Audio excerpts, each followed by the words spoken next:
in being a high-level corporate executive. When I tell you this is the guy that can determine the destiny of an employee at a major Fortune 500 company.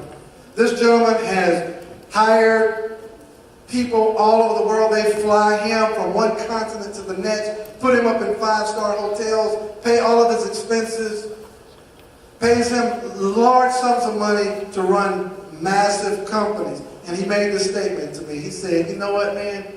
He said, I love what I do. I love the money I make. He said, I'm financially secure. He said, but you have something I don't have.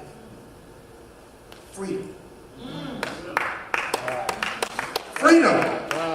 I asked him one time, I said, man, I'm making some good money in Karatbars. I want to diversify my portfolio. What do you think about stocks? He said, why? He showed me a life insurance policy, whole life insurance policy. I called him up. I don't make financial moves without at least talking to him. I said, you know, I'm thinking about this whole life policy, letting it go, and you know, this is how much gold I have, and this is how much money the business is making. He said, man, let that go and put that money in gold. What financial advisor tells you to stop making money for them and to put your money in gold? That's the kind of caliber of individual that Mr. Alan Austin Jr. is. So put your hands together, stand on your feet, and welcome to the stage, Mr. Alan Austin Jr.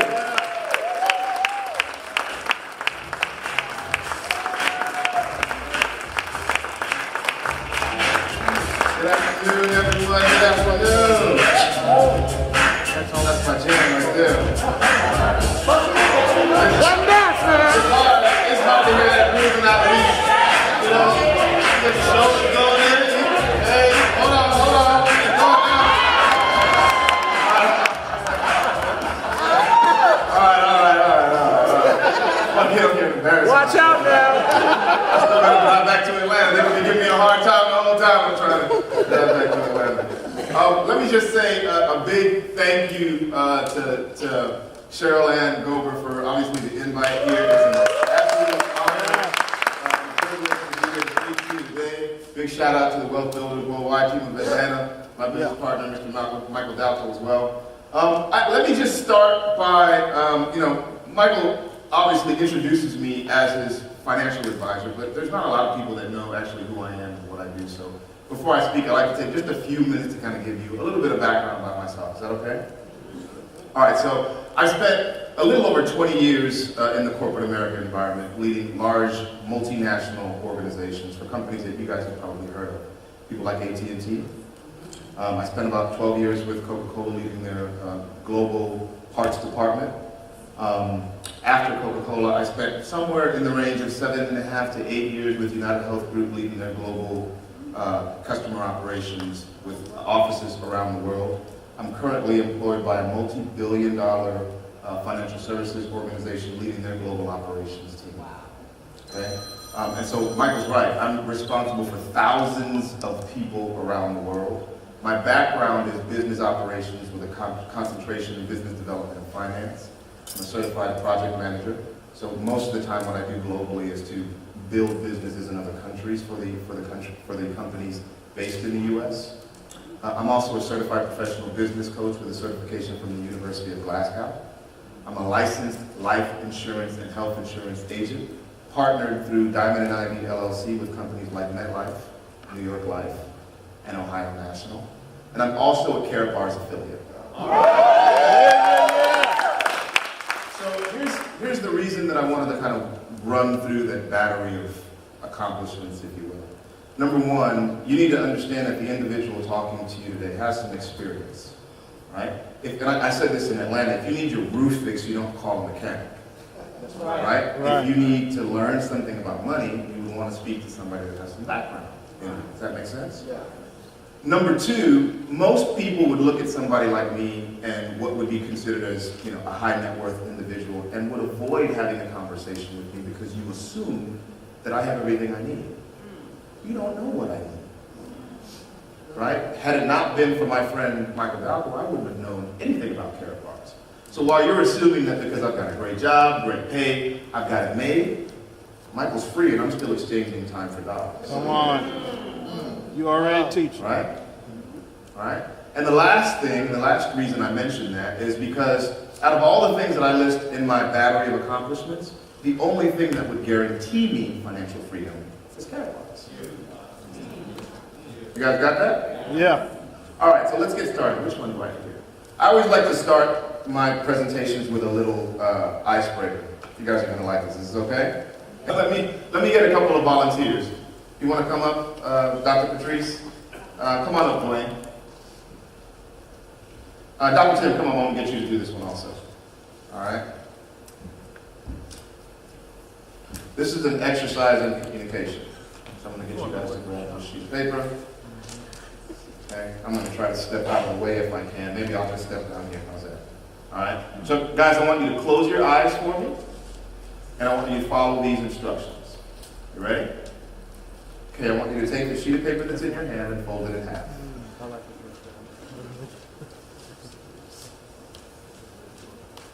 Okay? I want you to take the right corner of the sheet of paper and tear it off.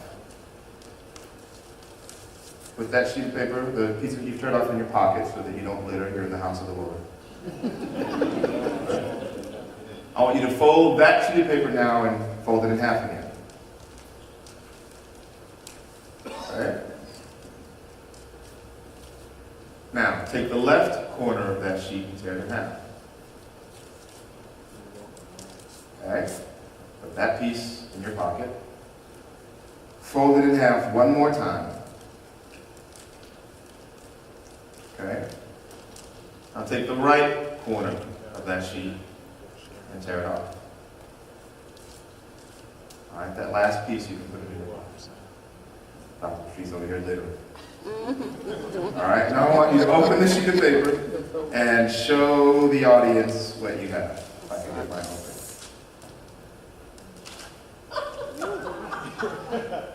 You guys see this? Can you guys see this? All right? What's the moral of the story? Everybody heard the same information, but we all interpret it differently. Okay? Now here's why that's important for Karatbars, for a couple of reasons. You guys can take a seat, thank you.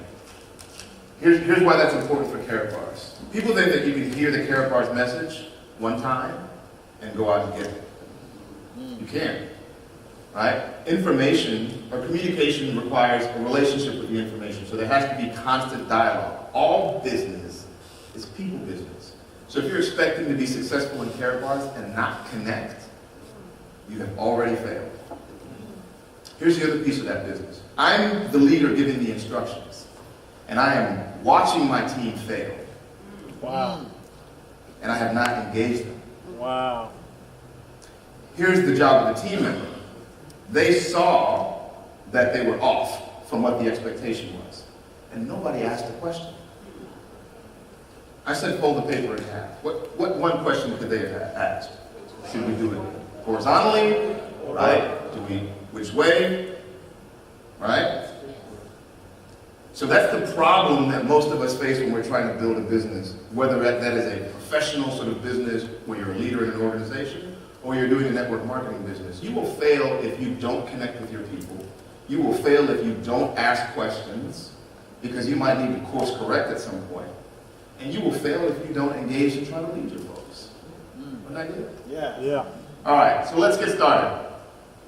There's a standard question that most people come to ask me when they want to learn and talk about money. And I try to give them, my foundational principles for understanding what money is and how to handle it. Number one is you got to keep it simple. You have to keep it simple. At the end of the day, I could sit here and give you complex financial concepts, but it'll just go over you. You won't understand it, not because you are ignorant, but because the financial system is not set up for you to understand what's happening. How many of you have a 401k? How many of you see the prospectus on your 401k? About 45, 50 pages. How many of you understand all the fees in your 401k? That's on purpose. You're not meant to understand it. So when I have people coming to talk to me about money, I'm not going to spend 45 minutes trying to give them some complex scenario about what money is, because at the end of the day, all financial decisions are either one side of an equation. It's about assets and liabilities. It's about debits and credits. You are either building wealth or you are depreciating your wealth. So every decision that you make is going to fall on one side of those. It's really that simple, right? So you have to keep it simple when you're making financial decisions. Number two, and this is what I guess I've been known for, my moniker. It's not emotional, it's math. It is not emotional, it's math. If you run the numbers, you will feel confident that the decision that you're making is based on math and not emotion. Here's a perfect example. There's a wonderful house that you know I want to go purchase, and the mortgage is going to cost me $3,000 a month for the house, but I make $4,000 a month. But I love the house. So now I get the house and I'm spending $3,000 a month on the mortgage. And I haven't paid the light bill, I haven't paid the gas bill, I ain't bought milk for the baby, right? Cable, I ain't done anything. Can't take my wife to the movies. I'm washing my drawers by my hands. But I love the house. Yeah. I love the house. It's not emotional, it's math, right? 1 plus 1 has to equal 2, right? If you get 6 when you add 1 plus, there's something wrong. There's something wrong, right? Here's the next one. There's a difference between saving and investing. One's not better than the other, you just need to understand which one you're doing, okay? Webster's defines saving as preserving something from destruction, right? Investing, you got to put something at risk for the hope of a return. Hope is not a strategy for wealth building. It just isn't, right? You could save or invest, your choice. You just need to understand which one you're trying to do. Does that make sense? Yes. It's quiet in the house. Listening. Learning? Okay, good. All right. And here's the other truth, right? The truth is hidden in plain sight. There is nothing that I'm going to tell you today that's a secret. It's all public information. Here's what's crazy. We were having this conversation with the folks in Atlanta about, you know, cash being a depreciating asset. Everybody knows that. Since Nixon took us off the gold standard, the dollar's lost approximately 97% of its value. That's no secret, right? Here's what's crazy. Everybody knows the difference between assets and liabilities, right? Yes? Pluses and minuses, right? If you go to the Federal Reserve website, the biggest liability on their books are Federal Reserve notes. Liabilities. Liabilities, by their very nature, depreciate wealth. And they call the dollars in your pocket a wealth depreciating tool. Come on. Come on. What are you holding it for? What are you holding it for? Here's the really cool thing about what we do. We get to take monopoly money and exchange it for real money. That's the benefit of doing what we do at Karatbars. All right? I can't really read this, but I know exactly what it says. So here's another truth that's kind of hidden in plain sight. Federal Reserve banks, right? The entities that print monies for their countries, all store gold. Say that again. They store gold. What? They store gold as insurance in the event of a financial catastrophe. Banks that print currency hold gold. Wow. Let that sit on you for a little bit. Yeah. I know I can see it, I can feel it. They're going, what is he saying? I'm saying exactly what I'm saying. The folks that are printing the money that you buy your food with laugh at you while they're holding gold. That's dangerous. That's crazy. That is crazy. All right? So here's what it is. Saving in gold must not be optional for you. It can't be something that you think you should do. You have to know you need to do this. You have to know you need to buy gold, right? Why is that the case? Because conventional ways of saving do not work. They do not work. Here are the 3 most common savings methods that most people use, right? Most people, when you talk about wanting to go save money, they think about these 3 methods. Saving in a savings account. Well, here's the issue that I have with savings accounts. According to the FDIC, their report in March 2007 said the national average for interest earned in savings account was 0.06%. 0.06%. That's ridiculous. Yeah. Wells Fargo, the organization that Mr. Dalco used to work for, paid people a whopping 0.01%. Come on.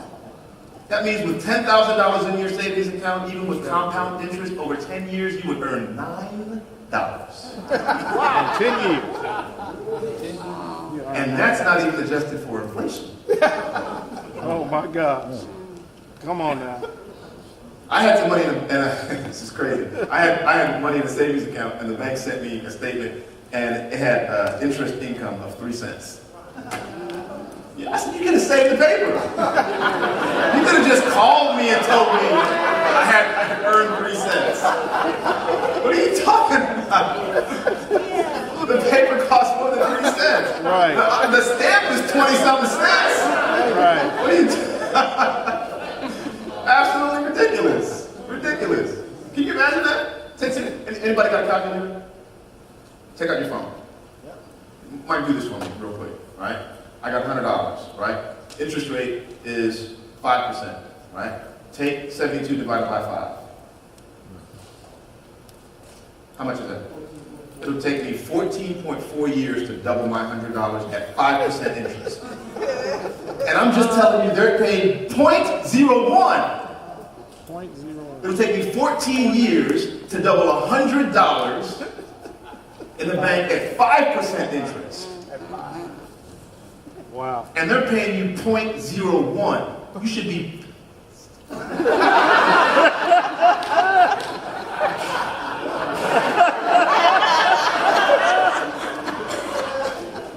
Remember what I said, it's not emotional. It's math. It's math.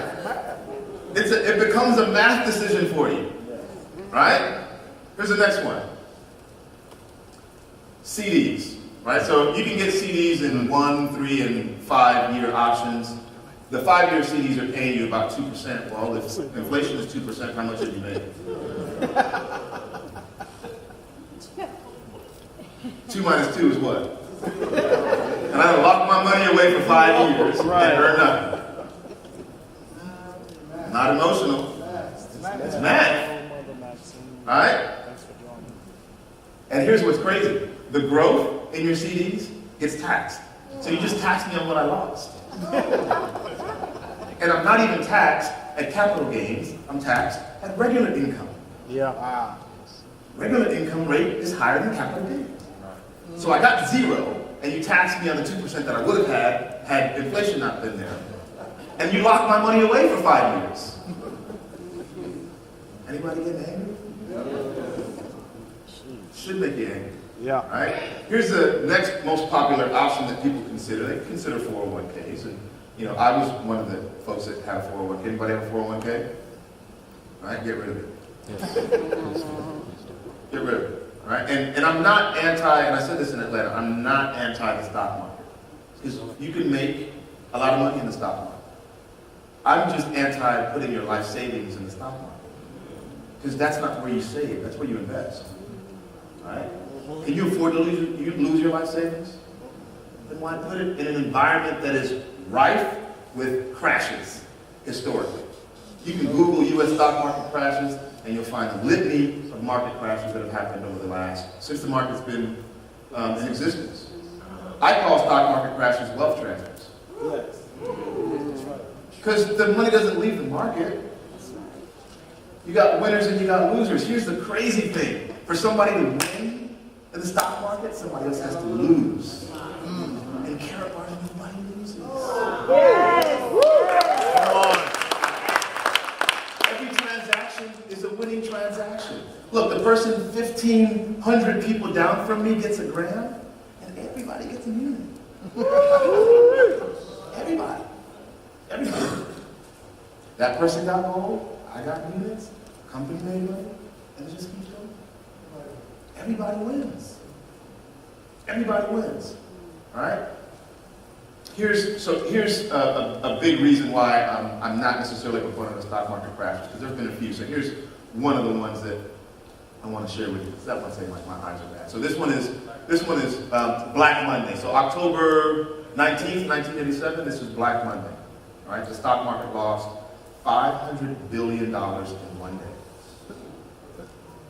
$500 billion in one day. transferred.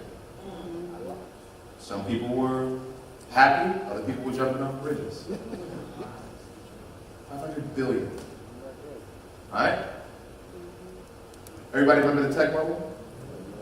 All right? NASDAQ lost 78% of its value. 78% of its value lost. If you had your savings in a bank, you had $100 in the bank, and you went to the bank and the banker said, we lost 78%, and all we have is $22 for it. I would be calling Pookie and them like, you gotta go to the bank, because they're tripping. The bank is tripping right now. They lost 78% of my money, yet people voluntarily do that in their 401ks. That's crazy. That's crazy. Everybody remembers the housing bubble, right? 2008. Market lost 58% of its value in that 2-year period. 58% of its value. Absolutely ridiculous. I was one of them. I lost a ton of money in the stock market when the market crashed. I was fortunate in that that was money that I had invested and not my life savings. I know people that lost everything. Ask the people that were ready to retire in 2008 when you go to Walmart. Come on. Ask them. Right? There were people that were ready to retire in 2008 talking about, I need to work another 10 years. Ridiculous. It's got to get beyond emotion. You got to get beyond thinking about whether you need to think differently about money and follow the math. It's all a numbers game. All right? So most financial professionals will tell you, well, you need to keep your money in the stock market. Why would you even do that after what I just shared with you? You could leave right now and have gotten your money's worth. Why would anybody consider leaving all of their money in an environment that is rife with corruption? Did you guys know that, I heard somebody talking about gold and silver manipulation. You guys heard a couple of years ago, JP Morgan was being sued for massive price manipulation on the silver market. And I think they tried to throw the case out, and the judge came back and said, no, we're not going to. I know you got popular, big money friends in the legal system that are trying to keep you from getting in trouble, but we're going to put this back in. You're not going to get away with this. Why would I have my life savings in an environment where they're just playing checkers and chess? I can't do that. I would much rather hustle my own. All right. Yeah. All right? Yeah. All right, so let's, and I'm going to need to come over here if you don't mind. I'm going to walk you guys through this example around, kind of why I'm sort of anti-stock market, right? So let's say John comes into the stock market and he's got $100,000 in his 401k, a combination of what he's been able to contribute and what his company's been able to contribute into his 401k, and he stops. That's all he's doing. I'm good, I'm going to let the market ride, I've got $100,000 in my 401k, right?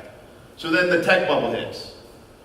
And what I just explained was the tech bubble caused a 78% loss in the market. But let's just be nice here and say that he only loses 50% of his money, right? So that leaves John with $50,000, right? 100 minus 50 is what? Okay? So here's the good news. From October 2002 to October 2007, the market gained 103%. That's good news. So you ride that up wave, right? So let's be generous and say that John rode that entire gain of 103%. So now his $50,000 is at $101,500. So over the course of 7 years, he broke even. Yeah, 7 years. It took you 7 years to break even. Wow. Think about that. You give me $100, 7 years later, I'm gonna give you $100 back. You didn't earn anything. Wow. You didn't earn anything. You earned nothing. That's what just happened. But wait, it gets better. Okay. So then the housing bubble hits, right? The housing bubble hits, 57% of the market tanked. So now he lost 57% of his money. So now he's left with 43,000 plus. Okay? He's back down again. Now let's think about the management fees that no one ever thinks about. And here's one of the things I want to tell you about management fees in a 401k. Do you know that there are lobbyists right now, in Washington, fighting for the right to keep fees hidden? Wow. They are fighting for the right to keep fees hidden from your 401k. That's ridiculous. That's ridiculous, right? Management fees are somewhere in the range of 1.9%, but let's just say we're gonna go 0.5%. We won't even apply the full 1.9%. So he's at a 4.5. You take 9, multiply that by 0.5, you get 4.5%. Right? So over the course of that 9-year period, he's got 4.5% management fees, interest, but wait, there's inflation to add to that. So you got inflation at 2% rate per year. Right? So now, between your management fee and your inflation, you've got a 22.5% loss over the course of those 9 years. Wait, I haven't even added the fact that the market crashed in 2000 and in 2009. This 22% just in fees and inflation. Right? So now that takes you from your $100,000 starting point to $22,500. And you started with 100. Anybody mad in here? Right? By the time you add everything up, he's got $21,145. That's a 79% loss. You lost 79% in 9 years. And I haven't even taxed you yet. Wow. Call Ray Ray. Yeah? Cook it right. I haven't even taxed you yet. 79%. Here's my personal story, right? So I had $160,000 saved in a 401k account. And I benefited from that ride from 2000 to 2007 before the market crashed. After the tech bubble, right before the housing bubble, right? So I had some money and it grew to $160,000. When the housing bubble hit, in 48 hours, $100,000 of my account was transferred to somebody else. 48 hours, 2 days. Wow. 2 days. So I called the fund manager and I said, hey, man, it's $100,000, 48 hours. You need to tell me something, or I'm coming to see you. Right? And the answer I got was, well, you know, market crashed, everybody lost money. That's just kind of the way it is. Oh, and by the way, fees. That doesn't preclude us from collecting on the fees from your account. So wait, you lost $100,000 of my money in 48 hours. And you got the gall to tell me that you're still about to charge me a fee? Where are you? You and I need to have a conversation. Right? Mike and Ike are getting ready to come see you. What are you talking about? That is absolutely ridiculous, right? But here's the really sweet news. In that same time period, gold went up 400%. Not emotional. It is math. Right? It is math. I don't even need to carry the one. I know a 79% loss is less than a 400% gain. No need to carry the one. Negative 71 plus 400. What are you going to do? What are you going to do? What are you going to do? What are you going to do? I need everybody in this room to raise their standards. You have to raise your standards for yourself. And here's why. Because if you don't, you won't move. If you believe where you're at is all you deserve, that's where you'll stay. That's where you'll stay. And you deserve so much more. I'm about to get real personal with you. I can tell you this, because most people don't know that I'm, obviously the folks that are close to me. I'm originally from Panama, Central America, right? And I come from a very, very, very poor family. Very poor family. I remember this is one of the memories that I think sort of changed the course of my life. My parents were divorced when I was 6 years old. My dad was in the military. And I remember moving back to Panama with my mom. And we stayed with my grandmother, my grandparents, and my mother had 8 or 9 brothers and sisters. So there were 11 of us really in this one room. It was just a room. I can't say anything beyond a room. It was a room. There was one window. We didn't even have our own. We literally shared an outhouse with 3 other families. I literally remember having to bring the toilet seat because we didn't want to share toilet seats. Wow. And I remember sitting at the table with my grandfather.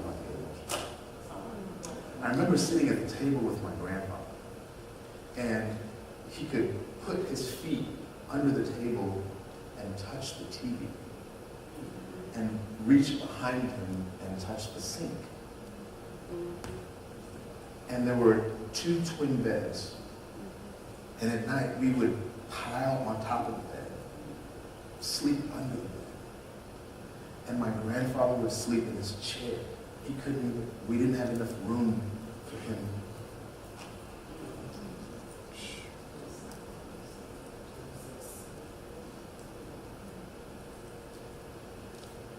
You got to get to a place in your life where you are is not good enough. Come on now.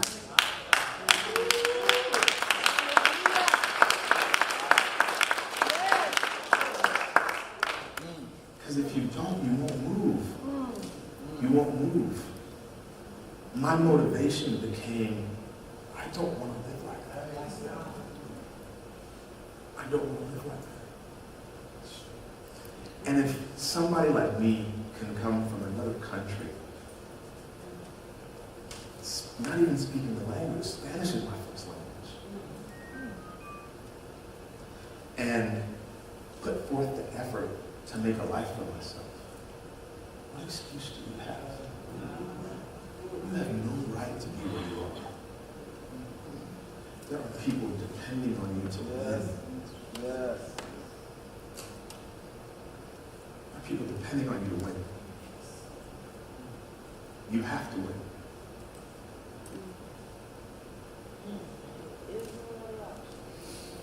Wow. It's got to get beyond knowledge. I've shared with you a lot of information today. I tried to make it as simple as I possibly could. But unless you get to a place where you take action, it's just information. Right? It's just information. If you don't do anything with it, you'll be right where you are next year. You'll be making the same New Year's resolution every year. Going in circles. Right? You got to get beyond, I should do it. I should eat healthy. I should get rid of these negative people in my life. I should make a different decision with my money. I should leave this job and go do something else. People should all over themselves.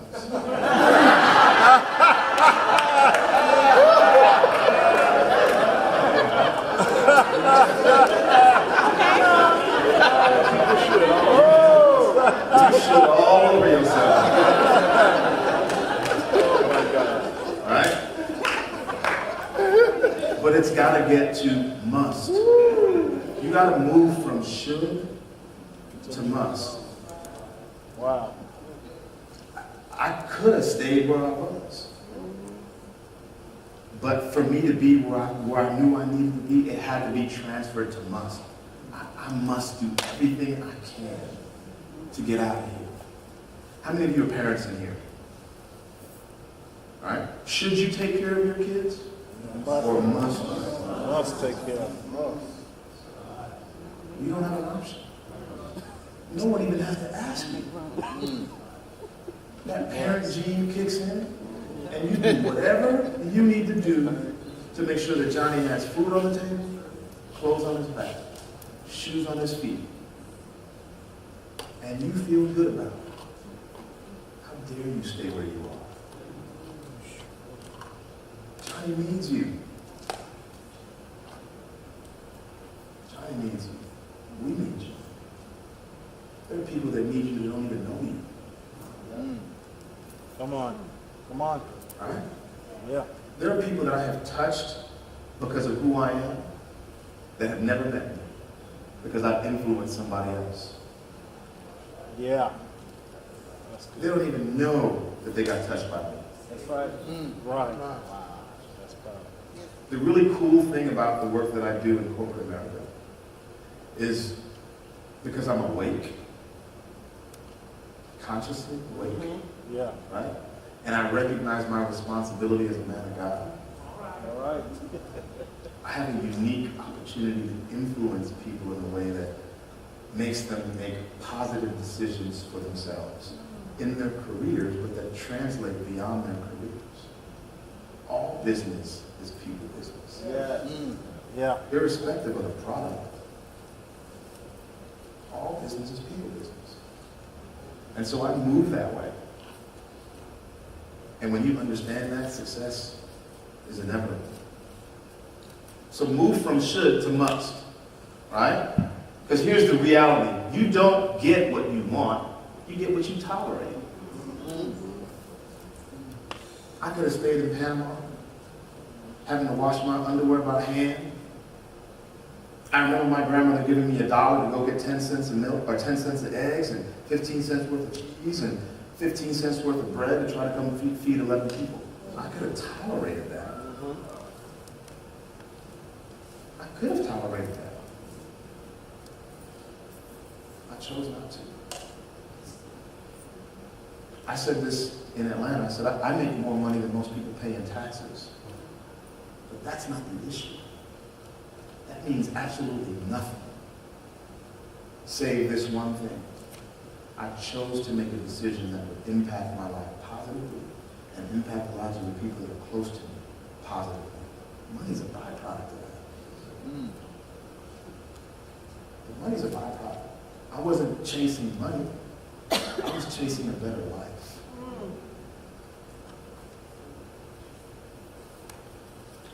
This conversation went so far left. I wasn't even trying to go there, but I just felt somebody needed to hear that. Yes. Yes. Thank you.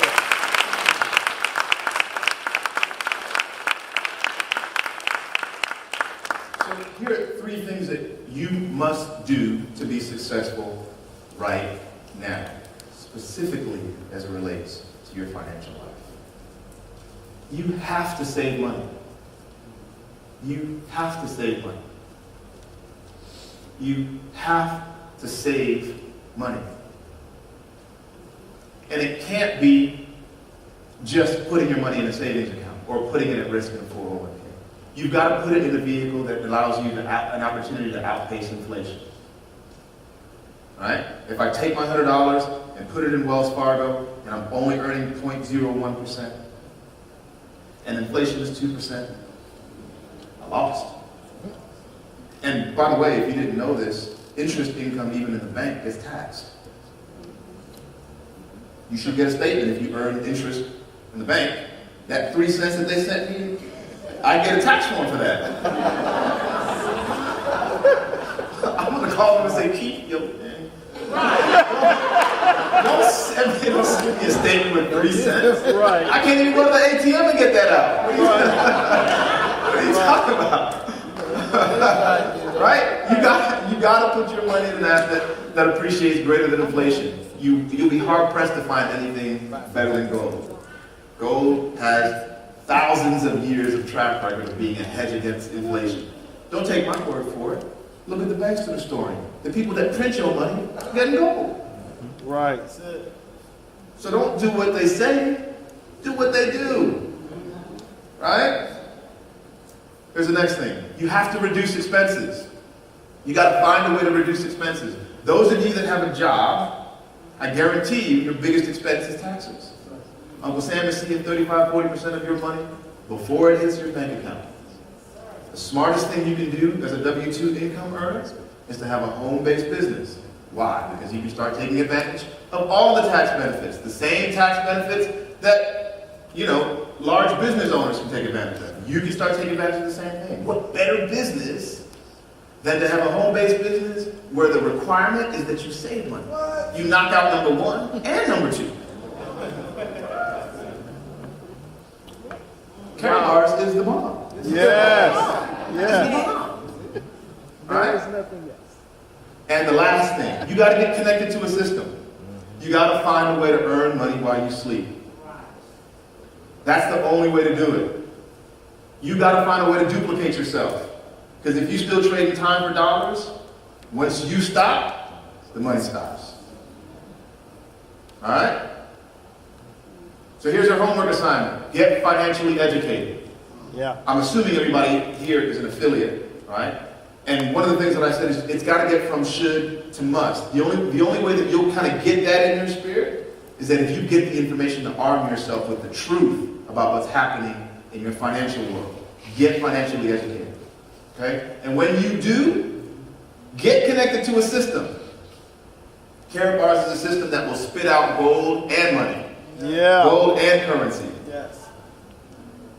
I wish they would pay me gold and currency at my job. Alright? And lastly, immediately start saving gold. Don't think about it. Everybody here is on autosave, I'm assuming. Yeah. Talk to everybody you know about putting gold aside. Take it from somebody who's in the financial world every single day. Get gold now. Get gold now. And the theme that you heard from us at Wealth Builders, all we do, save a lot of gold, sell a lot of people, and make a lot of money. Thank you guys.